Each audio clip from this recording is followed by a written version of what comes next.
नमो नमः। प्रिय विद्यार्थियों, मित्रों, हरणी छंद के वर्णन के क्रम में मैं डॉक्टर तेज प्रकाश चतुर्वेदी आप सभी का हार्दिक स्वागत करता हूं।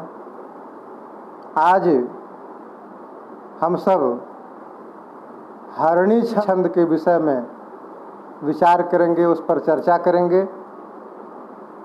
जैसा कि हम जानते हैं, एक वर्ण से लेकर के 26 वर्णों तक के जो छंद हैं उनका अलग अलग उनकी जाति है, उनका नामकरण किया गया है।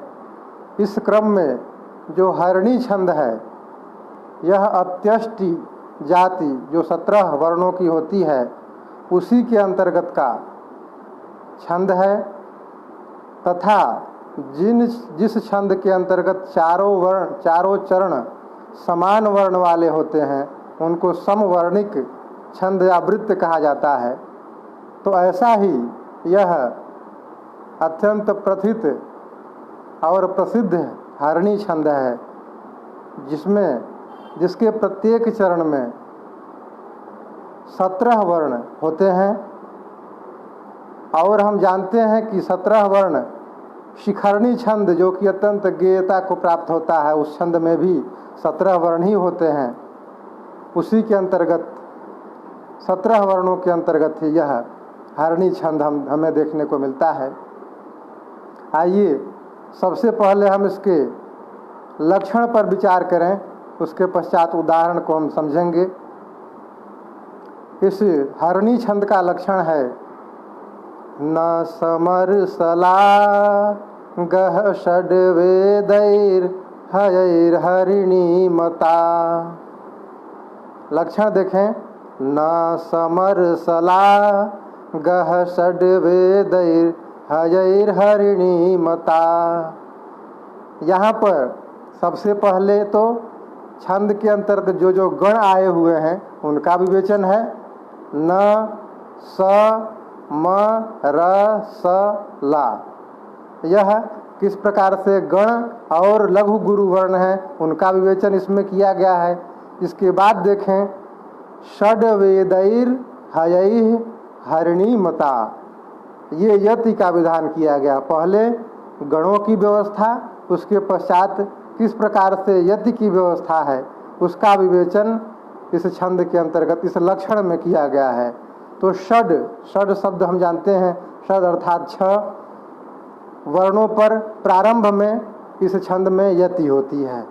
इसके पश्चात वेदैः, जैसा कि हम जानते हैं वेद 4 होते हैं, ऋग्वेद, यजुर्वेद, सामवेद और अथर्ववेद।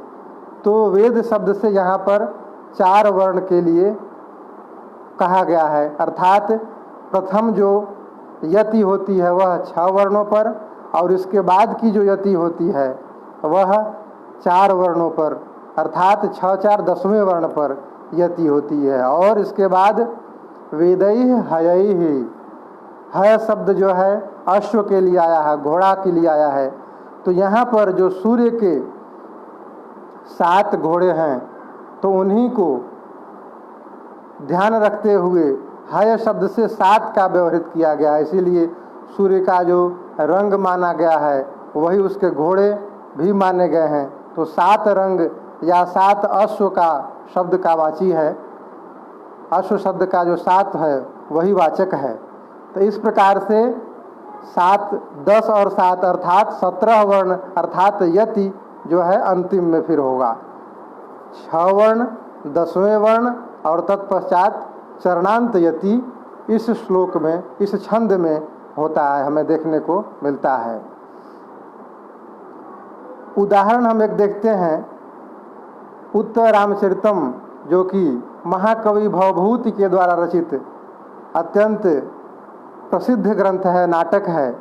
उसके अंतर्गत एक बड़ा ही मनोहारी वर्णन प्राप्त होता है, जिसमें बताया गया है कि जो गुरु होते हैं वो अपने सभी विद्यार्थियों के समान रूप से शिक्षा प्रदान करते हैं, किसी में विषमता नहीं लाते हैं, किंतु शिष्य पर निर्भर करता है कि किस प्रकार से उसे ग्रहण कर पाता है। उदाहरण देखते हैं, श्लोक वितरति गुरुः प्राज्ञे विद्यां यथैव तथा जडे न तु खलु तयोर्ज्ञाने शक्तिं करोत्यपहन्ति वा भवति हि पुनर्भूयान् भेदः फलं प्रति तद् यथा प्रभवति शुचिर्बिम्बग्राहे मणिर्न मृदादयः। यहाँ हम देखते हैं कि किस प्रकार से छठवें वर्ण पर वितरति गुरु, वितरति में 4 और गुरु 2 वर्ण मिलाकर के 6 वर्णों पर यति हमें देखने को मिल रही है। इसी प्रकार प्राज्ञ विद्याम, यहाँ 4 वर्णों को के पश्चात पुनः यति और तत्पश्चात चरणांत यति देखने को मिलती है। गणों की व्यवस्था थोड़ा हम देखते हैं। वि त र, यह एक नगण होगा। जैसा कि हम जानते हैं नगण के अंतर्गत न स ल, यह तीनों लघु वर्ण आते हैं। तो इसलिए नगण के अंतर्गत जब 3 लघु वर्ण होते हैं उसे ही हम नगण कहते हैं। तो यहाँ पर सर्वप्रथम जो न समर सलागह के अंतर्गत जो नगण है उसका लक्षण इस पर बैठता है। इसके पश्चात ती गुरु, यहाँ हम देखते हैं कि ती लघु है, गु लघु है और जो रू है वह विसर्ग होने के कारण यहाँ पर गुरु वर्ण है। इसलिए 2 लघु और 1 गुरु वर्ण होने के पश्चात होने के कारण यहाँ पर सगण है। यमाता राजभान स ल गा, स लघु लघु और गा यह गुरु हो गया। इस तरह से 2 वर्ण लघु और 1 गुरु होने के कारण यहाँ पर सगण है। तत्पश्चात प्राज्ञ वि, ये तीनों वर्ण गुरु हैं। प्रा तो आकार होने के कारण और ज्ञ एकार होने के कारण, और जो अगला वर्ण वि है चूँकि आगे उसके अंतर्गत द्याम में जो 2 संयुक्त वर्ण हैं इसलिए यहाँ पर यह गुरु वर्ण होगा। तो यहाँ पर तीनों वर्ण गुरु होने के कारण मगण हो गया, मा ता रा। इस प्रकार से 3 वर्ण गुरु होने के कारण मगण, और इसके पश्चात पुनः द्याम य थई, अर्थात 1 गुरु 1 लघु और 1 गुरु होने के कारण यहाँ पर रगण होगा। जैसा कि हम जानते हैं यमाता राज भा, रा गुरु है, ज लघु है और भा गुरु है। इस प्रकार से यहाँ पर रगण हो गया। पुनः आगे हम जब बढ़ते हैं तो सगण के अंतर्गत जो आते हैं वर्ण 2 लघु और 1 गुरु, वही यहाँ पर हमें देखने को मिलता है। यथायु में व त था, इस तरह से सगण हो गया। और पुनः जड़े, ज लघु है, अड़े गुरु है।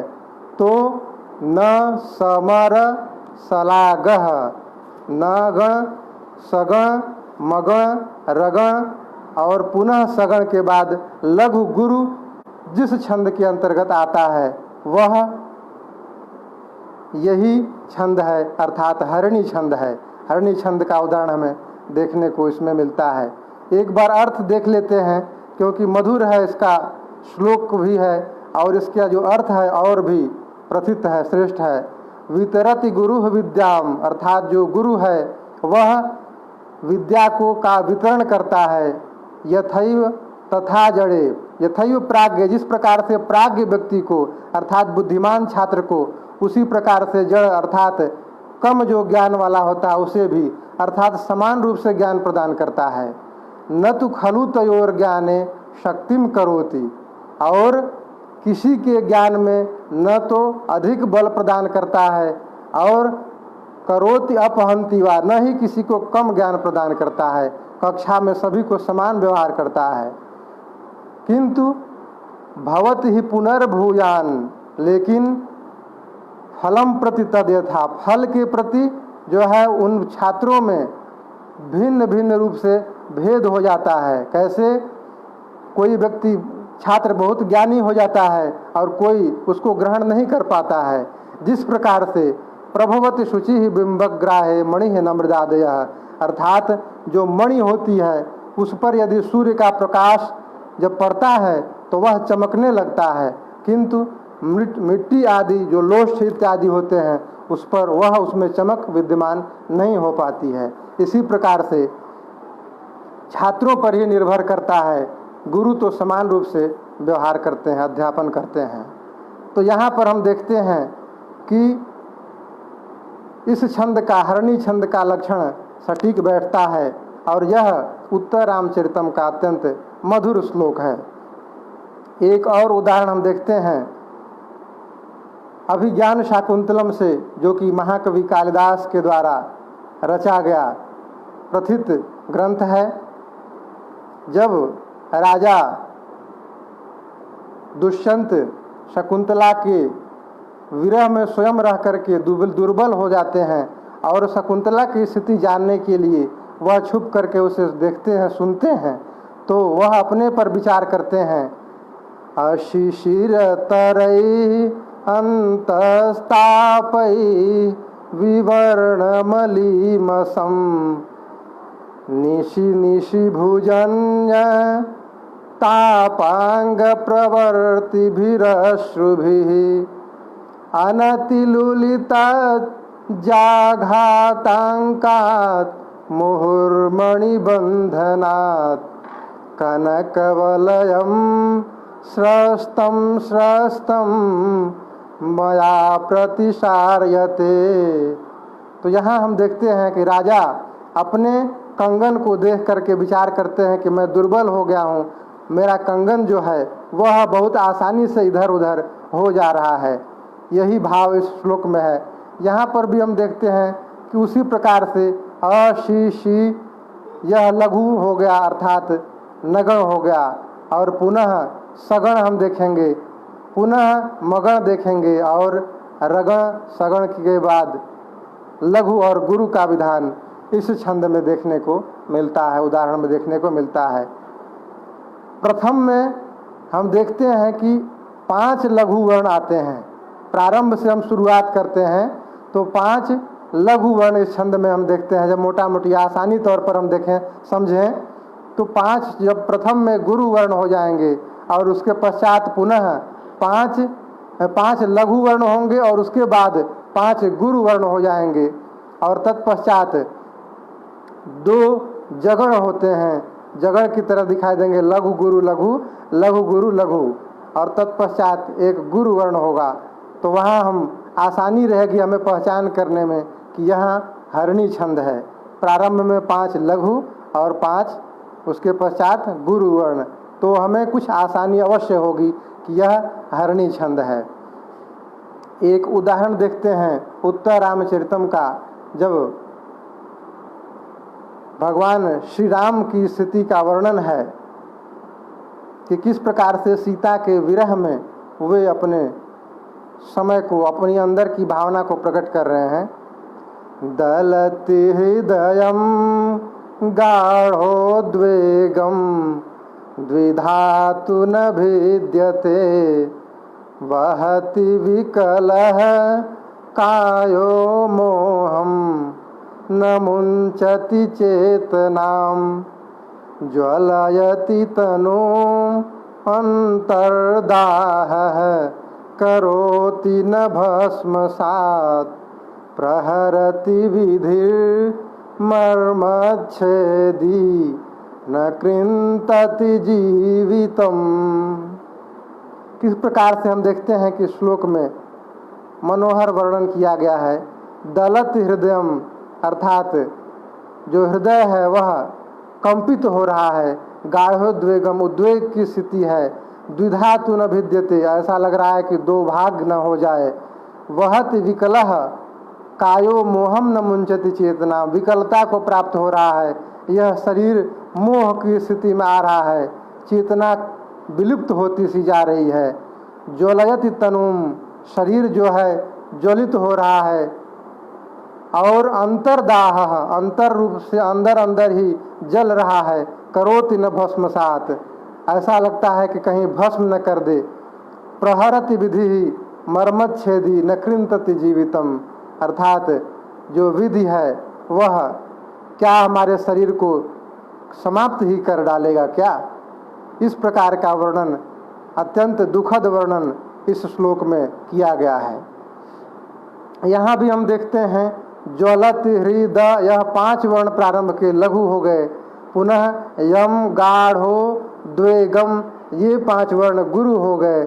और उसके बाद द्विधा 2 वर्ण लघु, प्रथम लघु दूसरा गुरु, उसके पश्चात लघु, इसलिए जगड़ हो गया।